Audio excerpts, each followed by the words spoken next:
പറയുന്നു കേക്ക്. ഒന്നുകിൽ കൊച്ച് അല്ലെങ്കിൽ എന്റെ കാശ്. ഇതാ ശാന്തയല്ലേ? കൊച്ചു പൈസ തരുന്നോ? നിങ്ങൾ എന്താ കാണിക്കുന്നത്? ഒന്ന് എഴുന്നേൽക്ക് അങ്ങോട്ട്. ഇല്ലാതെ നിന്നെ ഞാൻ വിടില്ലടാ.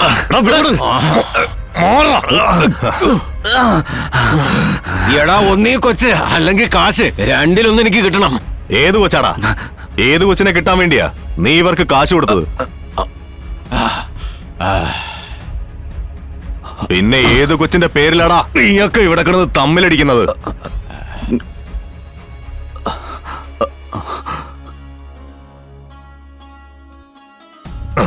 നീയൊക്കെ പറയും, തത്ത പറയുന്ന പോലെ പറയും.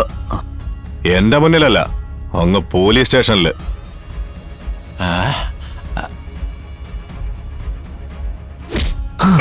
ഇല്ലെങ്കിൽ പറയിപ്പിക്കും ഞാൻ.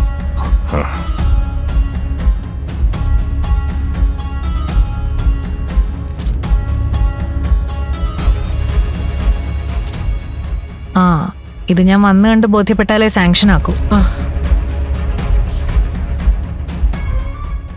ഇത് ഞാൻ ഇപ്പൊ തന്നെ സൈൻ ചെയ്ത് തരാം.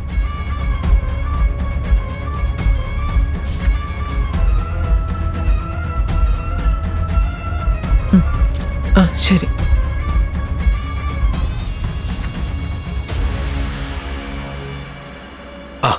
Excuse me. വരൂ. നമസ്കാരം, ഞാൻ രാഹുൽ, യൂണിക്കോൺ ഇൻഷുറൻസ് കമ്പനിയിൽ നിന്നുമാണ് വരുന്നത്. ആ, ഇരിക്കൂ. എനിക്ക് സുഹാസിനി ദേവിയെ ഒന്ന് കാണണം. ഞാൻ തന്നെയാണ് സുഹാസിനി ദേവി. എന്താ രാഹുലിന് പറയാനുള്ളത്? ഇവിടുത്തെ ഒരു അന്തേവാസി 1 വർഷം മുമ്പ് മരണപ്പെട്ടിരുന്നല്ലോ. അദ്ദേഹം നോമിനിയായി വെച്ചിരുന്നത് ഈ ട്രസ്റ്റിന്റെ പേരാണ്. ഓ, ഞാൻ ആ ലെറ്റർ കണ്ടിരുന്നു. അതിനെക്കുറിച്ച് പിന്നീടൊന്നും പറയാതിരുന്നോണ്ടാ ഞാൻ നേരിട്ട് വന്നത്. വെറുതെ എന്തിനാ ആ തുക പാഴാക്കി കളയുന്നത്? പുറത്തുനിന്ന് അങ്ങനൊരു ഫണ്ട് വരുമ്പോ ഞങ്ങൾക്കത് നേരിട്ട് ഏറ്റെടുക്കാനാവില്ല. ഹെഡ് ഓഫീസിലേക്ക് അയച്ച് അവിടുന്ന് അനുമതി വരണം. ആ, പിന്നെ നിങ്ങളുടെ ഓഫീസിൽ നിന്ന് അയച്ച എല്ലാ പേപ്പേഴ്സും ഞാൻ ഹെഡ് ഓഫീസിലേക്ക് അയച്ചിട്ടുണ്ട്. അവിടുന്ന് അനുകൂലമായ മറുപടി വന്നു കഴിഞ്ഞാൽ തുക കൈപ്പറ്റാനുള്ള നീക്കങ്ങൾ നടക്കും. സത്യത്തിൽ ഈ ആശ്രമവുമായിട്ടുള്ള അടുപ്പം കൊണ്ടാ ഞാൻ ഇത് ഇവിടെ വന്ന് നേരിട്ട് പറയുന്നത്.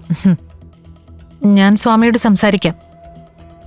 പിന്നെ ഇത് ക്ലെയിം ചെയ്ത് കഴിഞ്ഞാൽ എത്ര ദിവസത്തിനകം പണം കിട്ടും?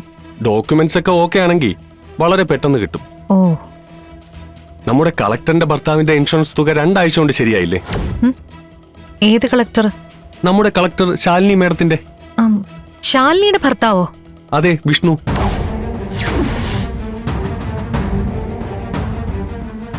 വിഷ്ണു മധുരയിൽ വെച്ച് മരണപ്പെട്ടായിരുന്നല്ലോ. ഞാനല്ലേ മുഴുവൻ തുകയും മാഡത്തിന്റെ അക്കൗണ്ടിലേക്ക് ശരിയാക്കി കൊടുത്തത്. ഈശ്വര, അവനപ്പോ അങ്ങ് പോയോ? ഒരു യാത്രയപ്പ് പോലും കൊടുക്കാൻ പറ്റില്ലല്ലോ. എന്നെ ഏൽപ്പിക്കുന്ന കാര്യങ്ങളൊക്കെ വളരെ കൃത്യമായിട്ട് ഞാൻ ചെയ്തിരിക്കും. എങ്ങനെ ഈ വിഷ്ണു മരണപ്പെട്ടത്? ഹെൽത്ത് പ്രോബ്ലം ആയിരുന്നു. സർജറി ഫെയിലുമായി.